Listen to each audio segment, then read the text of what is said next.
नमस्कार। ज्योतिषीय श्रृंखला की इस कड़ी में आपका हार्दिक स्वागत है। अभी हम कुछ विशिष्ट राजयोगों का अध्ययन कर रहे हैं। इस क्रम में आइए हम कुछ अन्य राजयोगों के बारे में जानते हैं। अगला पॉइंट है कि यदि लग्न वर्गोत्तम हो और उसको चतुर्थ, सप्तम तथा दशम में बैठे हुए ग्रह देख रहे हों तो जातक मनुष्यों का नेता होता है। लग्न वर्गोत्तम हो, उदाहरण कुंडली में मान लीजिए लग्न जो है सो मेष लग्न है, तो इसके लग्न स्पष्ट के द्वारा हम देखेंगे कि मेष नवांश में ही हो, लग्न चाहे लग्न जिस राशि जो राशि हो लग्न की उसी नवांश में हो, मेष नवांश में ही हो तो लग्न वर्गोत्तम होगा। लग्न वर्गोत्तम हो और उसको चतुर्थ, सप्तम तथा दशम में बैठे हुए ग्रह देख रहे हों। चतुर्थ में बैठा हुआ कौन सा ग्रह रहेगा जो लग्न को देखेगा? वो शनि होगा, जो अपनी दशम दृष्टि से लग्न को देख सकता है। दशम में बैठा हुआ ग्रह मंगल हो सकता है, जो अपनी चतुर्थ दृष्टि से लग्न को देख सकता है।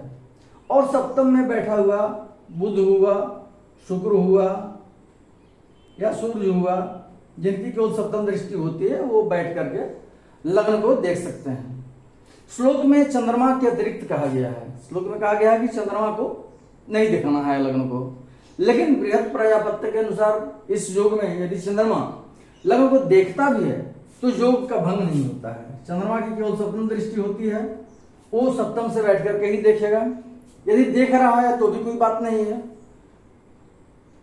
योग का भंग नहीं होता है, या देखने से उसका योग में कोई अतिरिक्त उपलब्धि भी नहीं हासिल हो रही है, कोई अच्छा योग भी नहीं बना रहा।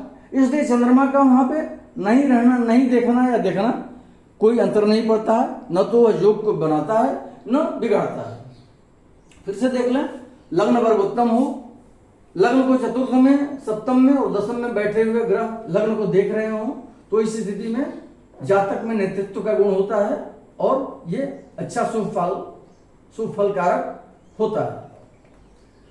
अगला पॉइंट हम लोग देख लें,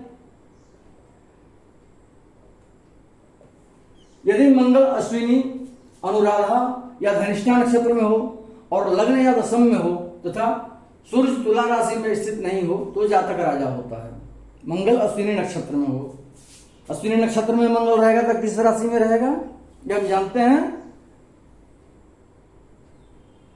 मेष राशि के 0 अंश से लेकर के 13 अंश 20 कला तक अश्विनी नक्षत्र का विस्तार होता है। तो मंगल या तो मेष राशि में हो या अनुराधा नक्षत्र में होने से किस राशि में रहेगा? वृश्चिक राशि में रहेगा, या तो वृश्चिक राशि में हो। इसमें 3 अंश 20 कला से लेकर के और 16 अंश 40 कला तक वृश्चिक राशि के, उसमें अनुराधा नक्षत्र का विस्तार होता है। या धनिष्ठा नक्षत्र में हो तो धनिष्ठा का प्रथम 2 चरण मकर राशि में पड़ता है और अंतिम 2 चरण धनिष्ठा का कुंभ राशि में पड़ता है। तो मंगल कहाँ हो? या तो मकर राशि में हो, धनिष्ठा नक्षत्र में होकर, या कुंभ राशि में स्थित हो और लग्न में या दशम में स्थित हो। ये कंडीशन है। मंगल अश्विनी नक्षत्र में हो, अनुराधा में हो या धनिष्ठा नक्षत्र में हो, अर्थात मंगल मेष राशि में हो, वृश्चिक राशि में हो, मकर राशि में या कुंभ राशि में हो और लग्न में बैठा हो अथवा दशम में बैठा हो और सूर्य तुला राशि में नहीं हो, सूर्य अपनी नीच की राशि में नहीं हो, तुला सूर्य की नीच की राशि होती है, तो इस स्थिति में ये राजयोग कारक स्थिति बनती है। अगला हम लोग देखते हैं, अगला पॉइंट क्या है? शुक्र यदि अपनी नीच राशि या शत्रु राशि के अतिरिक्त किसी भी राशि में द्वितीय स्थान में बैठा हो और लग्नेश बलवान हो तो जातक पृथ्वीपति होता है। शुक्र की नीच की राशि कौन सी होती है? कन्या राशि शुक्र की नीच की राशि होती है। शुक्र यहां पे नहीं बैठा हो, माने कन्या राशि में नहीं हो। और शुक्र की शत्रु राशि कौन कौन सी होती है? शुक्र के शत्रु ग्रह हैं सूर्य और चंद्रमा। तो सूर्य और चंद्रमा की राशियां कौन सी हैं? चंद्रमा की राशि कर्क और सूर्य की राशि सिंह। इन 2 राशियों में या कन्या में, माने कर्क, सिंह और कन्या राशि में शुक्र नहीं हो, बाकी किसी भी राशि में हो करके द्वितीय स्थान में बैठा हो, शुक्र द्वितीय स्थान में बैठा हो और लग्नेश बलवान हो, लग्नेश मंगल बलवान हो, अपनी राशि में हो, उच्च की राशि में हो, मित्र की राशि में हो, अस्त नहीं हो, शुभ वर्गों में हो, यह बलवान होने की स्थिति है। लग्न जितना ही बलवान होता है, कुंडली उतना ही समृद्ध होता है, यह हम सभी जानते हैं। तो लग्नेश बलवान हो माने, और तो जातक पृथ्वीपति होता है अर्थात राजा होता है। क्या है? शुक्र अपनी नीच राशि में नहीं हो, शत्रु राशि में नहीं हो, उसके अलावा किसी भी राशि में होकर द्वितीय स्थान में बैठा हो, लग्नेश बलवान हो, तो जातक राजा होता है। अगला है, यदि रात्रि का जन्म हो और चंद्रमा अपने या अपने अधिमित्र के नवांश में हो, शुक्र से दृष्ट हो तथा अन्य ग्रहों से दृष्ट न हो, तो जातक नृपति होता है। रात्रि का जन्म हो, पहला क्लॉज है जातक का जन्म रात्रि में होना चाहिए। शुक्र अपने या अधिमित्र के नवांश में हो, कर्क के नवांश में हो, या अधिमित्र कौन सा है, मित्र कौन सा है चंद्रमा का, सूर्य और बुध, तो उनके नवांश में हो। अधिमित्र किस स्थिति में सूर्य और बुध हो सकता है? जब चंद्रमा जहां बैठा हो वहां से द्वितीय, तृतीय और चतुर्थ में सूर्य या बुध बैठा हो, या दशम, एकादश और द्वादश में सूर्य या बुध बैठा हो, तो उस स्थिति में चंद्रमा का वो सूर्य या बुध अधिमित्र होगा। तो उस स्थिति में हम कुंडली में देखेंगे तात्कालिक ग्रह मैत्री और नैसर्गिक ग्रह मैत्री के हिसाब से सूर्य उसका अधिमित्र होता है या बुध अधिमित्र होता है, उसके नवांश में हो या दोनों के नवांश में हो। सूर्य के या बुध के नवांश, दोनों के नवांश में हो, नहीं हो सकता है, एक के नवांश में हो सकता है, तो सूर्य के या बुध के नवांश में हो और शुक्र से दृष्ट हो, शुक्र उसको देख रहा हो चंद्रमा को, तो उस स्थिति में जो है सो जातक नृपति होता है अर्थात राजा होता है। किंतु वराह मिहिर के अनुसार कहा गया है कि चंद्रमा यदि अपने या अपने अधिमित्र के नवांश में हो, वही बात है, और दिन में जन्म, जातक का जन्म दिन का हो और चंद्रमा बृहस्पति के द्वारा देखा जा रहा हो, और या रात्रि का जन्म हो और चंद्रमा शुक्र के द्वारा देखा जा रहा हो, तो इस स्थिति में जातक सुखी और धनी होता है अर्थात अच्छा राजयोग का निर्माण होता है। उसमें सिर्फ रात्रि का जन्म की बात थी, लेकिन बराहमिहिर ने इसको डिफाइन किया दो तरह से।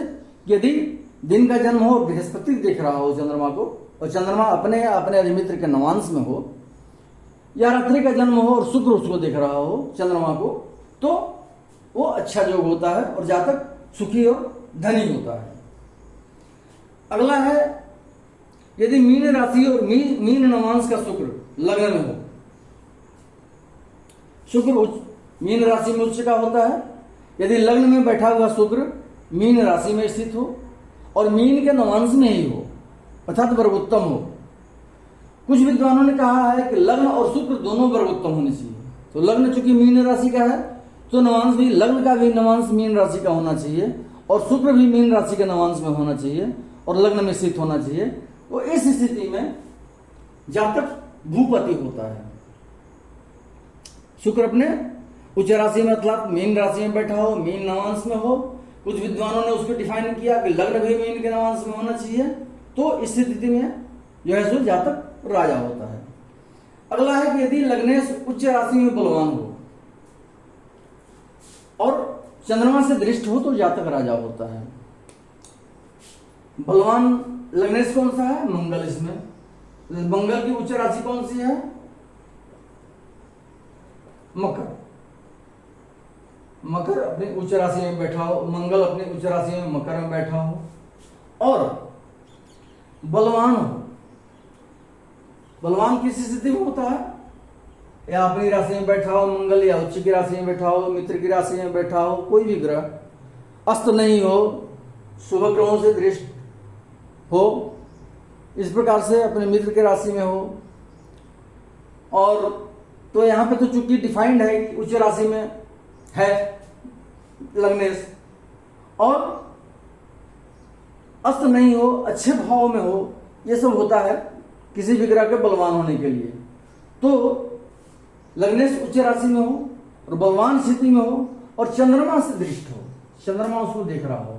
उदाहरण कुंडली में चंद्रमा भी अपनी कर्क राशि में स्थित होकर के स्वराशि में और मंगल को दृष्टिपात कर रहा है।